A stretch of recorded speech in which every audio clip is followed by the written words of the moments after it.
Hey guys, and welcome to another episode of Quick Expert Reviews. Today we've got an Alcatel One, another Android Go device which I'm going to review.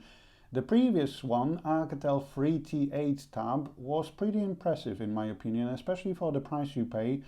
So I'm quite happy that Alcatel continues with their entry-level handsets running on Android Go, which is pretty much a lightweight version of an Android operating system, which means it doesn't lag as much, it doesn't consume as many resources of your smartphone, and that obviously in turn helps with, for example, battery life and so on and so on.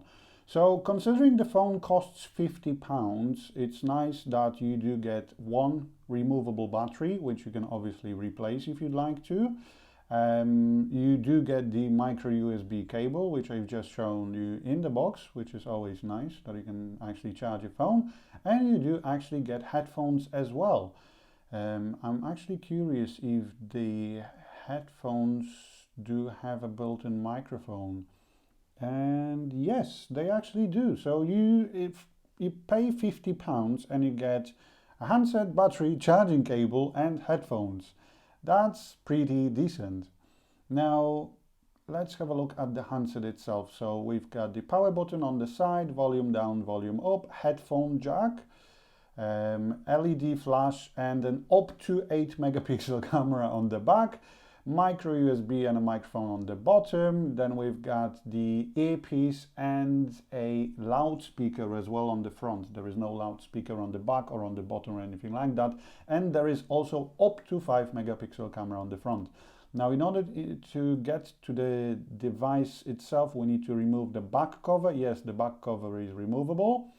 And when we do manage to do that, we can slide in the nano SIM card, the micro SD card if we'd like to, up to 64 gigabytes, and obviously the battery itself. So let's close that down. I know it looks like it's Alcatel calls it a brush metallic finish, but it is just a plastic back cover. So yeah, let's turn the handset on and let's have a look at what we've got here on the offer for £50. So as you can see, okay, that's interesting.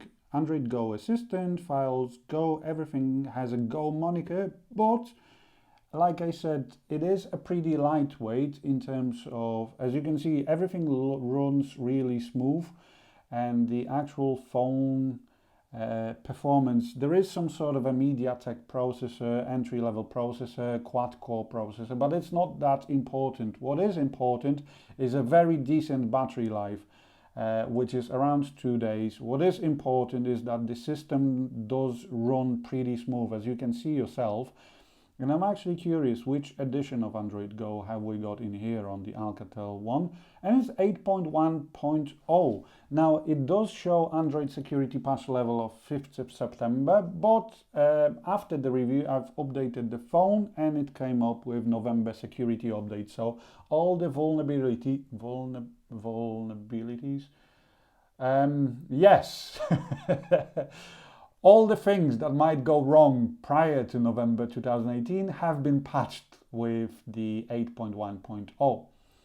Apart from that, let's have a look what does the phone has on offer in here. So in terms of sound, we do get the sound enhancement, which is audio enhancer for earphone and volume booster for the speaker. As I've mentioned before, on the top we've got a front-facing speaker, so basically it just enhances the loudness, but it doesn't enhance the sound quality. The phone itself is pretty loud, so if you're thinking about buying the phone for a senior member of your family, and you're not very fond of the Doro 8035, which I reviewed recently as well, then this might be a decent option.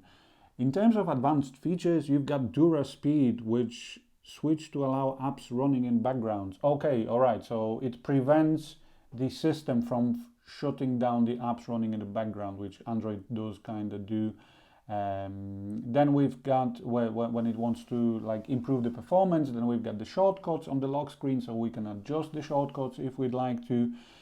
Then we've got the Smart Manager, which allows us to So basically you can prevent apps from auto launching when you restart the phone. The phone itself doesn't have a fingerprint sensor or a face recognition scanner, but at least you do get the pin pattern and password lock. Then you've got the one-handed mode and a full screen apps. So one-handed, so you can turn the one-handed mode, and you can even change the size of the screen, 3.5, 4-inch, and yeah, I need to turn it on first for it to work, and 4.5. So it's easier to operate with one hand. Now the phone itself has only 8 GB of internal storage and 1 GB of RAM. However, like I said, you can expand the memory if you'd like to with a memory card.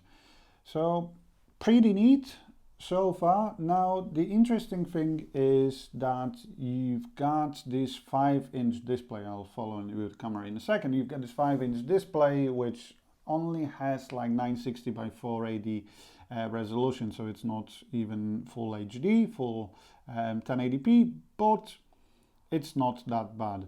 This is like a social screen, so if you'd like to, you can take 4 pictures and it like merges them simultaneously but next to each other. But if you like to, you can download an app called Moldiv, for example, which is free on Play Store, and it does the same thing for you. In terms of video recording, you can record in full HD at 30 frames per second, and you do get a video stabilization, albeit it's only electronically stabilized, so there is no optical image stabilization.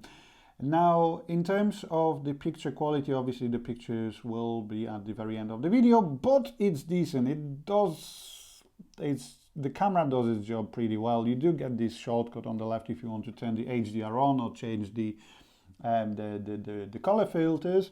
But overall, if you need to take a picture of a document or like a mug like myself, yeah, you can use that camera to take some shots. It's not going to win any prizes, but it does its job. So overall, pretty decent package, decent battery life. The system is pretty fluid.